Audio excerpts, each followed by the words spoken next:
Corrine Jackson here. I am a young adult author. I have 2 books coming out this year. If I Lie from Simon Pulse in August, on August 28th to be exact. And Touched from Kensington as part of their new K-Teen line come this December. Brianne Campbell asked me to do this interview a while ago, and I am just getting around to it. Thank you, Brianne, for being so patient with me. She asked a few questions mainly focused around Touched, and here are my answers.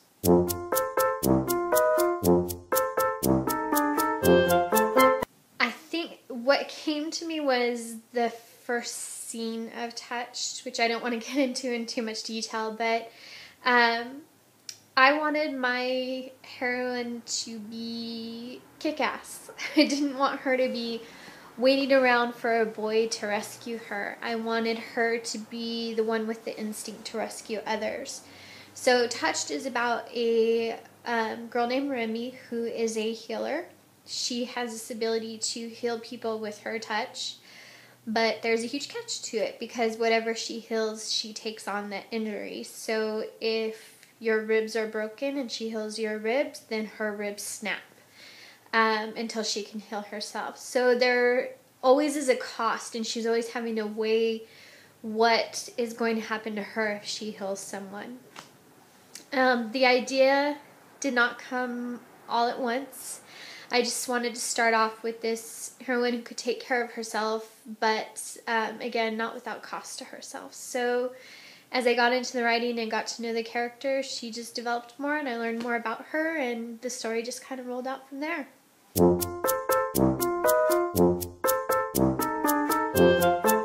The answer is yes, yes, yes. When I was going through the process of trying to find an agent, it just felt like it was taking forever. I felt like it was never going to happen for me, and I went through this really tough period where I just thought, should I keep doing this? Should I keep expending the energy on it? Because I have a full-time day job that takes up a lot as well. And I went home for Christmas and cried a lot of the Christmas trying to figure out what I was going to do.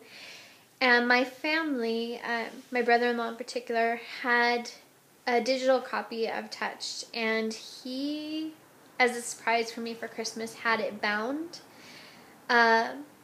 because he wanted to remind me that I needed to believe in myself and hang in there, and they had enough belief in me while I was in this down and out period to again just remind me I needed to hang in there. And so that really saw me through that period, and I went back to the drawing board and started writing again and trying to focus on a new work. And by January I had an offer. So just keep going, focus on the next project.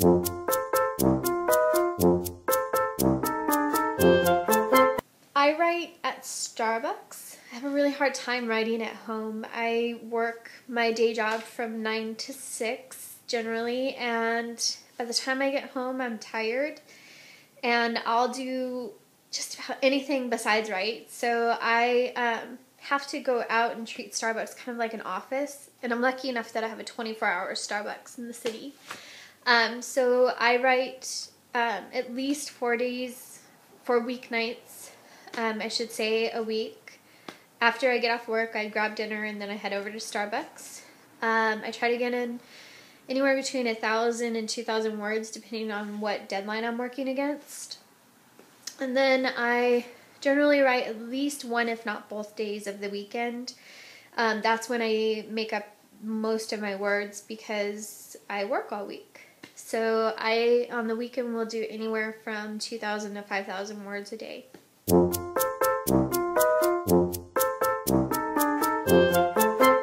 That's kind of hard. I have started a couple of adult fiction projects. I'm in an MFA program right now. I graduate this July.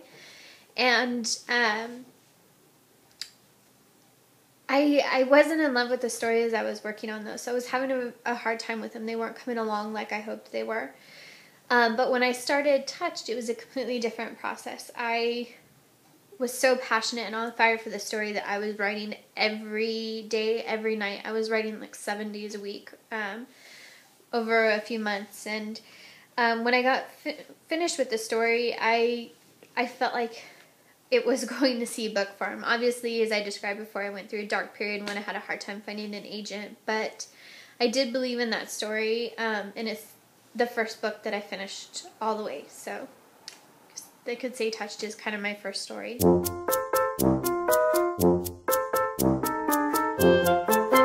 I am an outliner. I usually start with about where I just get into the story and write for about 50 pages so I can find out what the voice sounds like, who my characters are, what the challenges might be, that kind of thing. So I usually get about 50 pages in, and then I stop and I go back and outline the whole story, usually starting at the end and working my way backwards so that I just have increasing tension and conflict throughout the story. That's my usual process, but it seems to shift and change a little bit with every novel that I work on.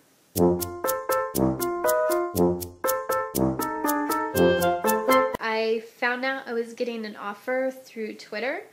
I happened to follow my agent Laura Bradford, and she was tweeting about my book all day long, and in the end, you know, I didn't know for sure that she was tweeting about my book, but I started to guess the more clues that she was dropping. So in the end, it wasn't that big a surprise when I actually talked to her on the phone that she was making an offer. To celebrate, I went out with some friends for a couple drinks, had a good time. And then I went on submission for about a year and didn't sell. And in the meantime, I wrote another book, which was If I Lie. And If I Lie actually sold first. So If I Lie sold in February of last year. And then a month later, Touch sold in a 3-book deal. So there was a whole month of celebration, basically. It wasn't just one celebration. It was actually kind of a surreal month where everything just happened very fast. So I guess that's a lesson that you should always just keep writing. Even when it seems like things aren't happening, you should believe in yourself and just keep working, because the work does pay off. That's about it. Thanks for having me on, Brienne.